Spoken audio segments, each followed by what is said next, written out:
plaintiff, Ryan Saracen, and his witness, Cameron Richardson, say they lived in the apartment complex above the defendant, and the defendant drank constantly. Ryan claims after the defendant screamed at him while he was drunk, he believes the defendant vandalized Ryan's car, so he's suing.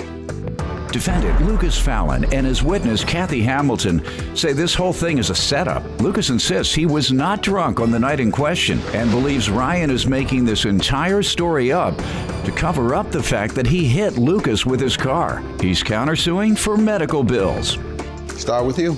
All right. Me and Cameron, this is my cousin, we made the mistake of moving into an apartment, and they were our neighbors. They lived below us and we lived up top. And we moved in there in June.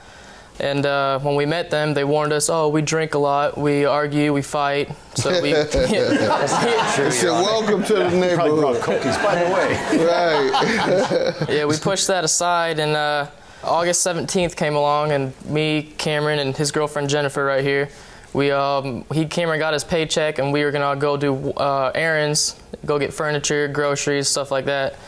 And when we were getting ready to leave, Lucas was outside of the apartment in the backyard doing burnouts on a scooter, drunk. There was two bottles. There was How two. do you know he was drunk?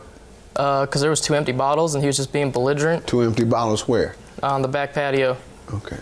So he then started being belligerent and blurting stuff to us. We were just like, all right, whatever, this dude's drunk. We're just going to continue on to doing what we were going to go do. So as we were getting ready to leave, he runs up to us, starts cussing and stuff like that. What? What do you think provoked that? We don't know. He's you drunk. bother to ask? Why don't you ask him now? Why'd you do it, dude? I mean, you guys kept bumming cigarettes off me and everything else, and I was done with it. Over cigarettes? Really? I said no. We fed you thousands of times, bro. That's how and we babysat your kids for you. Wait a minute, hold on. You babysat my kid one time. Ma'am, I didn't ask you to say a word. I didn't tell him to ask you anything. I told him to ask you looking up there. That's disrespectful. Get out. Okay, Mr. Get out. You don't roll your eyes up at the ceiling when I'm talking to you. Also, that morning, we got notified that their electricity got shut off, which is why they started drinking. And he was all mad that he had to pay $150 to reconnect it, and that was so part of his rent bill. And then after we came back the second time, that's when he was like really belligerent, throwing his scooter around against the house. And I'm just like, you shouldn't have bummed cigarettes off of him. We were bumming cigarettes back that's and why forth. he did it. He said he was tired of you bumming cigarettes off him, so he went off on you. So they smashed our windshield and our house windows. Of course. You burned cigarettes, he smashed your car up, right? That's what you said. That's the only thing you said they did wrong to you. Let me hear your side, sir. All right, well, sir, they, Your Honor, they moved in. You know, like I said, they were only there for a month or so. Well, we were there for a month or so, and they moved in. You know, we had no problems at first. Did you tell them when they moved in that you all were drunk? I said I like to drink, but I didn't say I like to fight and argue and, you know. Why'd you tell them that as a welcoming statement? People can drink. I mean, I say, why did you tell them when they moved in the neighborhood? That's a different and odd, very odd greeting for new neighbors. Hey, let me just tell you this, man, I like to drink. Go ahead. Go ahead, what else you want me to know? Basically, that night, you know, they asked me for a cigarette. I said no. Cameron made some remarks as to beating me up. Everybody left, and I went to my friend's house. I apparently showed up there bloody. I was on my scooter. What do you mean you apparently? Did you or didn't I wasn't you? coherent at the time. I was making no sense at all because I was in an accident. Because you were drunk. I was not drunk. In the police statement, it does not say anything about me being drunk. Okay, so Your weren't. Honor, I got the police report right here. So you weren't? No. Okay. So tell me what the car damages are as you hand me the police statement. All right, here's the police statement, Your All Honor. right, sir, just tell me what the car damages were. All right, the car damages, I have a whole packet of pictures right here.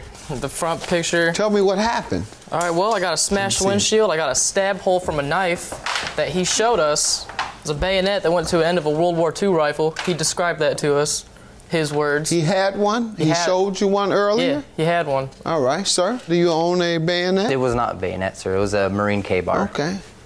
And there's a stab hole in the fender and front bumper. Very bottom is kind of messed up a little bit and chewed up.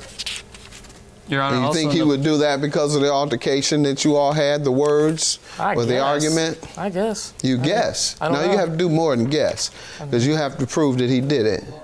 Your Honor, in the police report, it also says that he admits to being belligerently drunk and no idea of being... Really?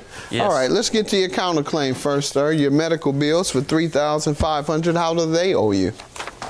How will they owe me? Because I feel like they hit me with their car and tried to cover all this whole thing up. I have pictures of my house windows that they smashed, you know, and in the police report, and the first one... So you're suing about your medical bills that came from bills. What again? Because being struck by a vehicle.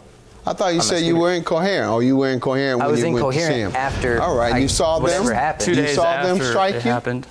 I did not see them strike me. Well, how do you know it was them?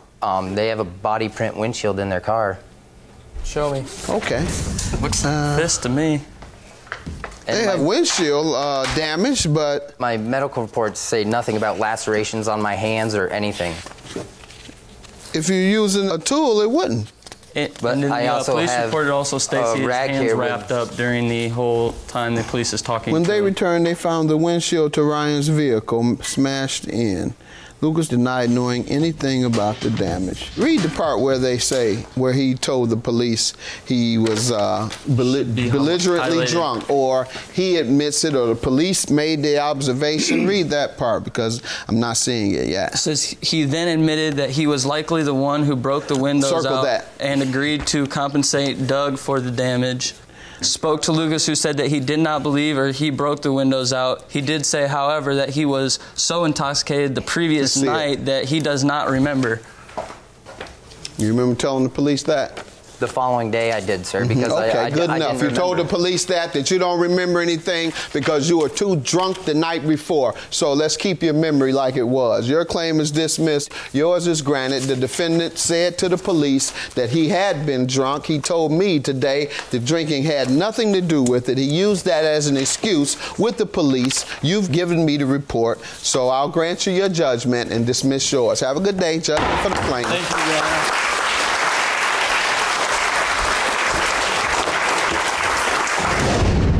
I guess, if you're gonna break stuff. That's why we stay sober. Oh, yeah. Got a baby on the way. Got havoc having at my house. That's why we moved out a month later. I have nothing to say. Nothing.